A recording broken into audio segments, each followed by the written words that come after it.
Are you sick of living in the shadow of someone else? Need some help learning to love yourself and tap into your unique strengths, or embrace your leadership potential so you can thrive in your life. This is Empower with Nancy. Let's start the show. Oh.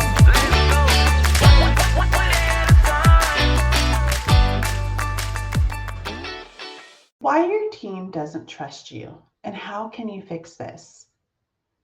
Let's talk about something that most leaders don't want to admit, but really need to hear this.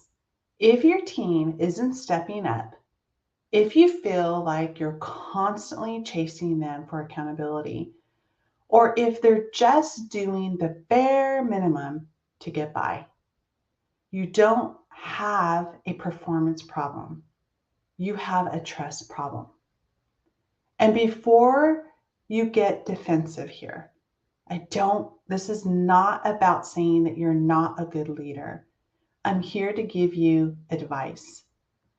I want you to sit with this for just a second, because here's the truth. Trust isn't given because of your title or because you're nice.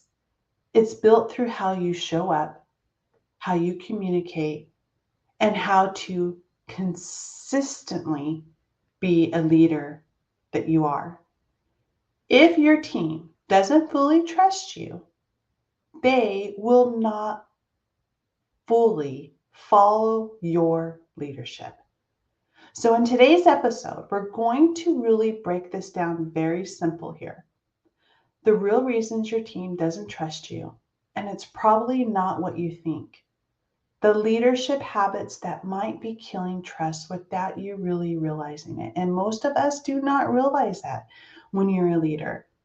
The exact shift you need to make to rebuild trust and create a very high performing engagement team with collaboration and making your team feel so powerful in their own ways, feeling that when they wake up in the morning that they're excited to go to work and not dreading to go to work. This isn't about calling you out.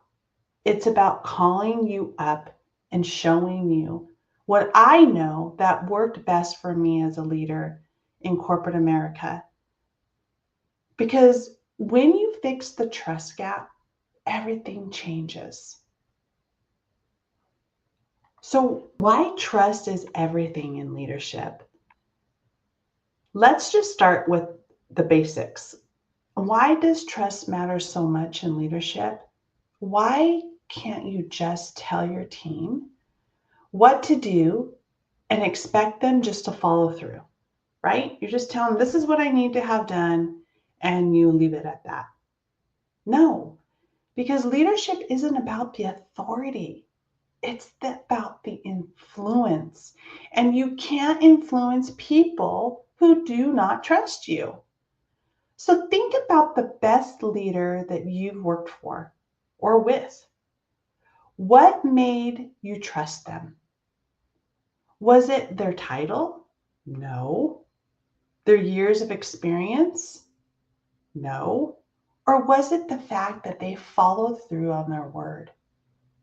That they gave you clarity, respect, and consistency? Now, I want you to think about a time when you didn't trust a leader. Maybe they were unpredictable. Maybe they were unpredictable one day and not the next. That they were supportive on one day and then they weren't. They were frustrated and dismissive one day and then they weren't. Maybe they made big promises but never followed through. Or maybe they didn't really listen to what you had to say. So you stopped trying to share your ideas. Here's what I need you to understand here. Your team is constantly assessing whether or not they can trust you, even when you think that they can.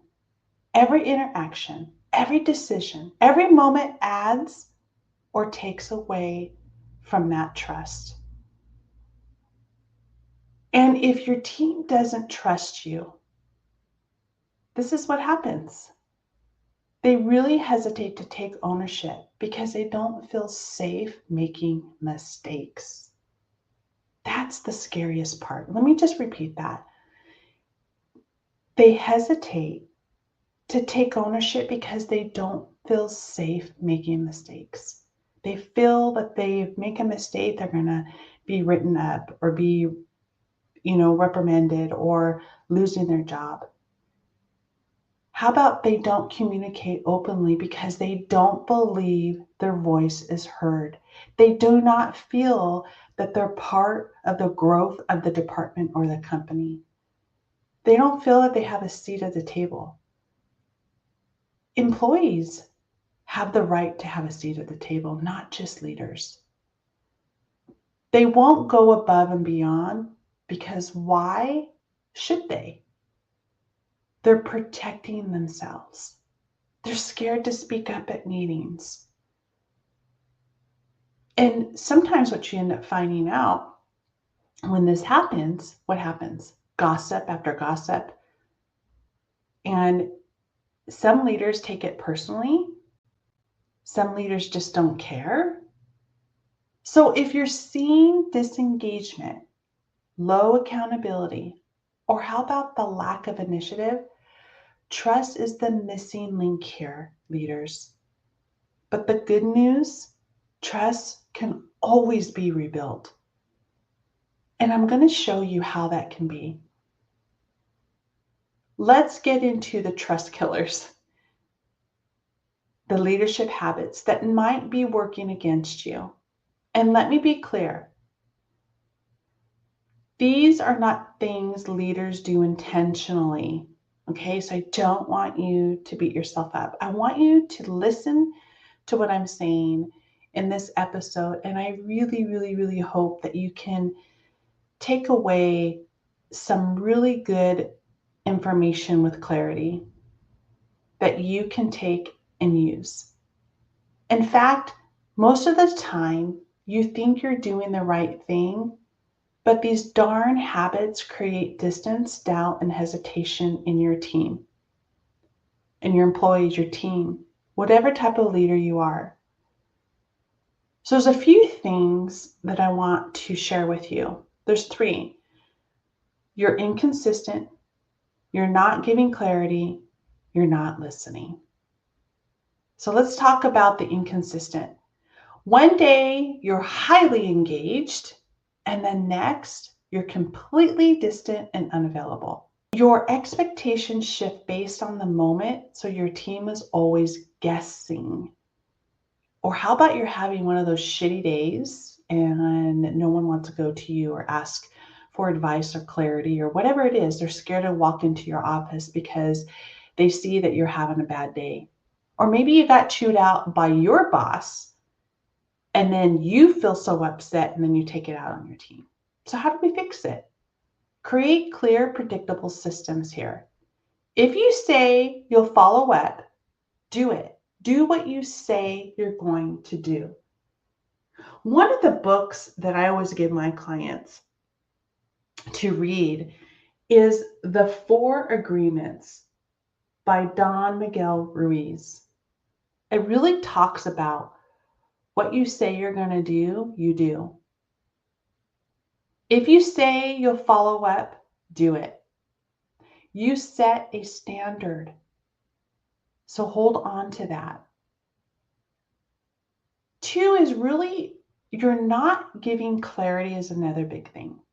And I know sometimes it's hard because as leaders, sometimes we don't know the clarity. But you've got to be able to make sure that you do so that you can deliver that to your team. Your team isn't underperforming because they don't want to. They're confused about what is expected. So the lack of direction leads hesitation, second guessing, and major delays. So how do you fix that? I want you to define the success in clear, measurable terms. And I want you to say, I need this done by Friday, and here's what a great result looks like. Or Can you have this done by Friday? And this is what I'm looking to have achieved or have completed. That goes a long way. Number 3 is you're not listening. The listening, the communication. Boy, this is a biggie. You always tell your team, my door is always open. Come talk to me, good, bad, or ugly. But when your team speaks up, they do not feel heard. Why is that? If people stop bringing problems, it's not because everything is fine. It really is because they don't think it will change anything. If they constantly bring a problem to you and you don't do anything about it, or they don't feel heard. So how do we fix that? When someone shares feedback, repeat it back and take action. Let them know that you are listening to what they have to say. You can say, I hear you. Here's what I'm going to do about that. Right? Or even give a suggestion. I talked a little bit about this piece, the micromanaging piece, on my last episode. And I thought that what I'm talking about today on this episode, would really help out. And lastly is what we don't want to do ever, ever, ever. Only if you have to, is micromanaging. If you're in the weeds of everything, your team starts to believe that you don't trust them. You're constantly looking over their shoulders. In my eyes, if I am knowing that I'm a good leader and I'm giving you clarity and instruction and you're just not getting it, and you give them another chance and another chance, after 2 chances, if they're not getting it or just not doing their work and they're making mistakes, by all means, I will micromanage you, right? I will micromanage because you are choosing as an employee not to do what I'm asking you to do. And even though I'm giving that clarity. So the lack of trust from you equals the lack of trust in you, right? The lack of trust from you equals the lack of trust in you. How do you fix this? Shift from control to coaching and mentoring. That is a big difference. Don't feel that because you have that title, manager, executive, COO, senior VP, whatever that leadership title is, doesn't mean that you have to control everything. I would suggest that coaching them through things and mentoring them is you're really going to get a lot from them. They're going to feel empowered and they will feel fulfilled. If any of these things that I'm talking about hits home, I don't want you to beat yourself up. This is all about educating and learning. I just want you to recognize where you can adjust. And let's move into how to rebuild trust right now, today. So how do you rebuild that trust? Trust isn't built in grand gestures here, guys. It's really built small, daily improvement. Take it small. Doesn't mean you have to fix everything in one day. Lead with transparency. People don't expect to be perfect.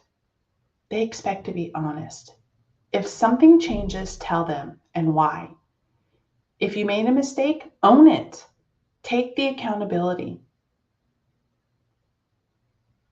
Give people a voice, and trust grows when people feel heard.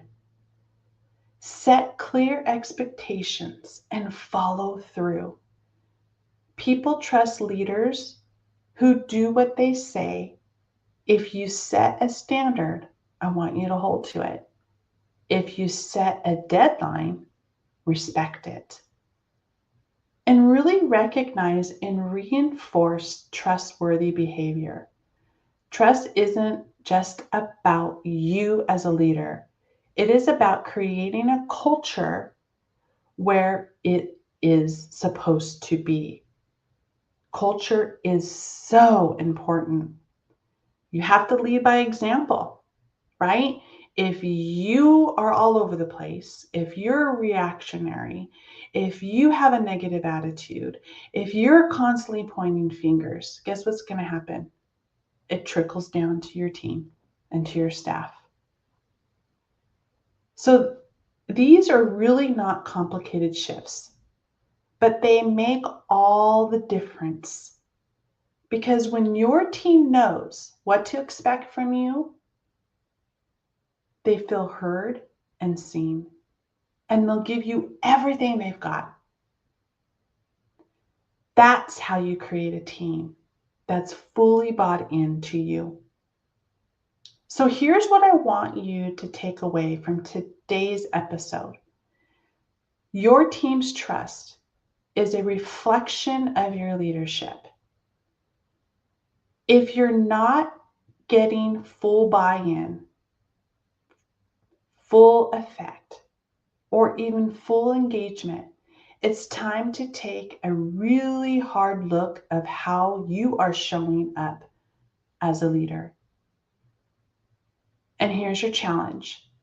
Over the next week, or maybe a few days or next week, I want you to commit to one trust-building action, whether it's following through on your promise, or just listening, being present, or addressing a tough conversation you've been avoiding, whatever that looks like for you. I want you to commit one trusted building action that you can do. I hope this episode was impactful, lots of value to you. And again, I'm so very grateful. Thank you for all of my listeners. With gratitude, Nancy.